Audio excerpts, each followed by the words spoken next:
Welcome to Bharati recipes. ಇವತ್ತು ಸಿಹಿ ಪದಾರ್ಥದ ರೆಸಿಪಿ ನೋಡೋಣ ಬನ್ನಿ.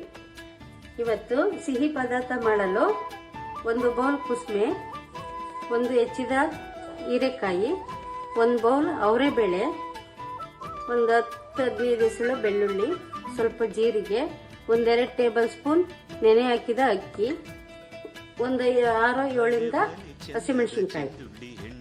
ಈ ಬೇಳೆನ ಒಂದೆರಡು ವಿಷಲ್ ಹಾಕ್ಸಿ ಬೇಯಿಸೋಣ. ಇವಾಗ ಈ ಕುಸ್ಮೆನ ರುಬ್ಬಿ ಹಾಲು ತೆಗಿಬೇಕು. ನೋಡಿ, ಈಗ ಕುಸ್ಬೆ ಹಾಲನ್ನ ಸೋಸ್ಕೊಂಡಿದ್ದಾಯ್ತು.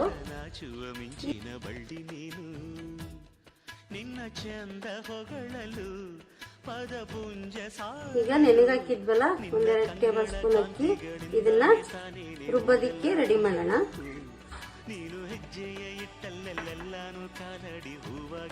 ಸ್ವಲ್ಪ ಜೀರಿಗೆ, ಸ್ವಲ್ಪ ಬೆಳ್ಳುಳ್ಳಿ, ಮಿಂಚು ಕೂಡ ನಾಚುವ ಮಿಂಚಿನ ಬಳ್ಳಿ ನೀನು, 4-5 ಮೆಣಸಿನಕಾಯಿ. ಇಷ್ಟನ್ನು ಈಗ ಮತ್ತೆ ಮಿಕ್ಸಿ ಮಾಡೋಣ.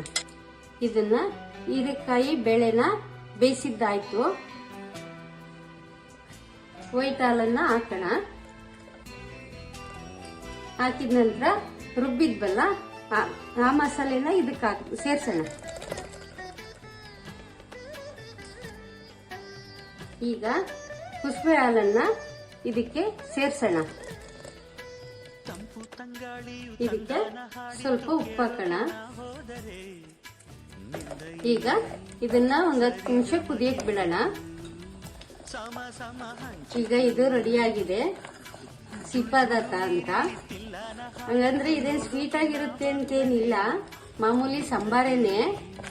ಆದ್ರೆ ಹಾಲು ಸೇರಿಸಿ ಮಾಡೋದ್ರಿಂದ ಅದನ್ನ ಸಿಹಿ ಪದಾರ್ಥ ಅಂತ ಕರಿತೀವಿ ಅಷ್ಟೇ. ಈಗ ರೆಡಿಯಾಗಿದೆ ನೋಡಿ, ರುಚಿಯಾದ ಸಿಹಿ ಪದಾರ್ಥ ರೆಡಿ. ಹೀರೆಕಾಯಿ ಅವರೆಬೇಳೆ ಸಿಹಿ ಪದಾರ್ಥ ರೆಡಿಯಾಗಿದೆ. ಇದು ಮುದ್ದೆ, ಅನ್ನ ಯಾವುದ್ರಲ್ಲಾದ್ರೂ ಊಟ ಮಾಡಬಹುದು. ತುಂಬಾ ರುಚಿಯಾಗಿರುತ್ತೆ. ನೀವು ಒಂದ್ಸರಿ ಟ್ರೈ ಮಾಡಿ.